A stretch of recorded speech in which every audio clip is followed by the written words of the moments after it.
Well, I'm going to say something completely different. Okay. It's very scary to talk about this, Right. but humans have always been able to solve their problems with the advance of technology. You know, penicillin allowed people to reduce their vulnerability to infections, tuberculosis, even in our more recent times with AIDS research, etc. But one thing we haven't been able to get a handle on is population growth. And that's because humans are the only animal in the planet that has a size over 40 pounds, where the females of that species come into estrus 10, 11, 12 times a year. So they can be bred with great opportunity. And as a consequence, the population of the species has continued at a rate which is almost unsustainable. So the question is, will the planet correct itself through massive civil wars and disease, which we can't handle because so many systems are now resistant to antibiotics? Or will it become self-regulating? Because in Japan, you've now got population declines among school-aged children, and older people are working at McDonald's because they can't find young kids. When people immigrate from India, Bangladesh, Sri Lanka, and Pakistan to Canada, they don't have 3 or 4 kids. They've got 1, maybe 2.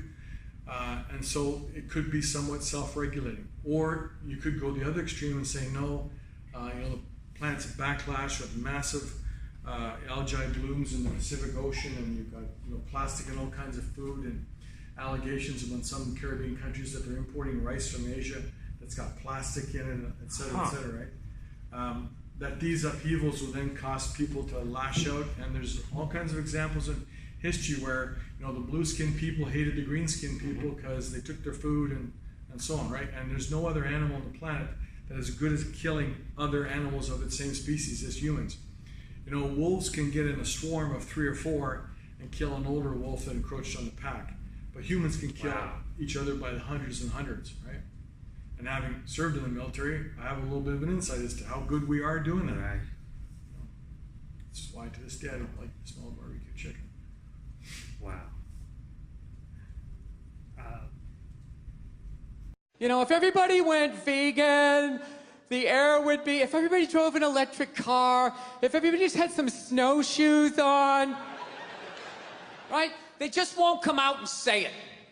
Nobody has the balls to come out and say it and just say, look, 85% of you have to go. That's it. That is it. I have been bitching about the population problem for 3 specials in a row. Waiting for some politician to have the balls to bring it up, but they won't do it. They won't do it. We live in a democracy, right? Can't be honest in a democracy. You need the votes. You can't run with that as your platform. Coming out there, and if elected, I would implement a program to immediately eliminate at least 85% of you. This planet cannot sustain the sheer numbers. Let me finish. This will not be arbitrary. Under your seats is a multiple choice questionnaire. If you did not bring a pencil, you're already out. You can't do that. You gotta be nice.